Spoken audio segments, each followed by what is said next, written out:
Eh bien, bonjour à toutes et à tous, on se retrouve pour le Didi Sport Tour de France du 30 juin, résumé par votre cher et préféré animateur, moi Gnagna bien évidemment.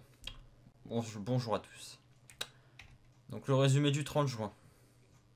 L'étape d'hier, du coup c'était un contre-la-montre entre Changé et Laval Espace Mayenne.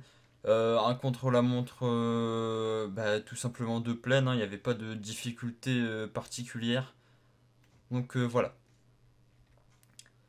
Et le résumé de l'étape, donc oui, Pogacar qui a remporté l'étape.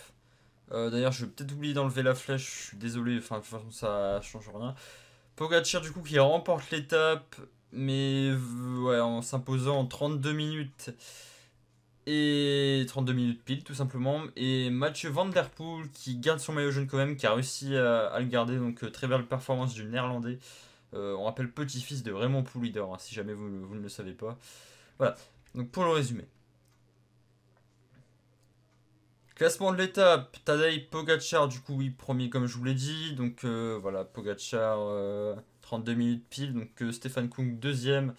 Jonas Vingegaard, troisième. Wood van Aert, quatrième. Mathieu Van Der Poel, comme je vous l'ai dit, qui conserve son maillot jaune, qui finit cinquième. Donc voilà pour l'étape. Pour le classement général, le maillot jaune, bien évidemment, Mathieu Van Der Poel, du coup, comme je vous l'avais dit, qui reste en tête avec 8 secondes d'avance sur Tadej Pogacar. Troisième, Wout van Aert avec 30 secondes. Julien Lafilippe qui est quatrième à 48 secondes, qui n'a pas fait forcément une bonne performance. Alexei Lutsenko à 1 minute 21. Et Pierre Latour, le français, sixième à 1 minute 28. Celui qui a perdu du temps, c'est sans doute ouais, Richard Carabaz à 1 minute 44, 9ème. Roglic 10ème à 1 minute 48, je vous le dis à l'oral là. Attendez juste parce que mon chien me fait chier pour sortir, c'est génial. Hop. Donc voilà, reprenons. Donc voilà. Le maillot vert. Marc Cavendish. Qui est premier, bah, du coup, c'était un contre-la-montre qui n'a pas de points à perdre, donc avec 89 points. Suivi de Julien Philippe, Mathieu Van Der Poel, Michael Matthews et Nasser Boigny, le français de Arkea. Donc de l'équipe Arkea. Marc Cavendish d'ailleurs que le revenant on peut dire, hein, parce que ouais, plus de combien de temps qu'il n'avait pas remporté une étape d'hier, donc ça fait plaisir, sachant que j'apprécie particulièrement ce coureur là en tant que sprinter, donc ça fait plaisir de le revoir sous cette forme là.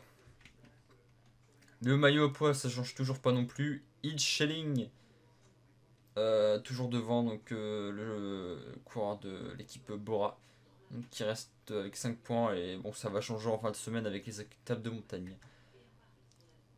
Pour ce qui est du maillot blanc, du coup, Tadej Pogacar, premier, c'est pareil, donc il a 1 minute 40 d'avance, ouais, 1 minute 35 d'avance sur Jonas Vingegaard, donc il n'y a pas de souci pour lui pour le maillot blanc. David Gaudu, troisième, et d'ailleurs David Gaudu qui est au classement général 17ème à 2 minutes 35, donc voilà. C'est tout pour voilà, pour le maillot blanc du meilleur jeune. Le dossard, vous avez vu ouais, le meilleur combatif version Wish. J'ai mis la croix pour dire qu'il n'y en avait pas. Du coup, c'était à contre-la-montre, donc il n'y a pas de meilleur combatif. En tout cas, la meilleure équipe au contre-la-montre, c'est encore l'équipe Jumbo Visma. Toujours eux, décidément. Donc voilà. Et pour l'étape du jour, Tours Châteauroux 160 km. Un petit point à récolter pour le classement du meilleur grimpeur. Il y a un sprint pardon, à 104 km, donc à 60 km de l'arrivée. Et ça, sans doute encore, oui, du coup, ça va être sans doute un sprinter qui gagnera cette étape, à moins que une échappée arrive au bout. Mais ça va être très compliqué en tout cas, sachant que cette étape, il y aura peut-être du vent. En tout cas, c'était Gnagna, je vous souhaite une agréable journée, profitez bien des vacances qui arrivent, qui sont sans doute déjà là pour vous. Et voilà, on se retrouve sans doute, on va se retrouver sans doute prochainement pour ce Tour de France. En tout cas, je vous souhaite une bonne journée, pardon. Portez-vous bien, c'était Gnagna, à la prochaine, salut tout le monde, bisous.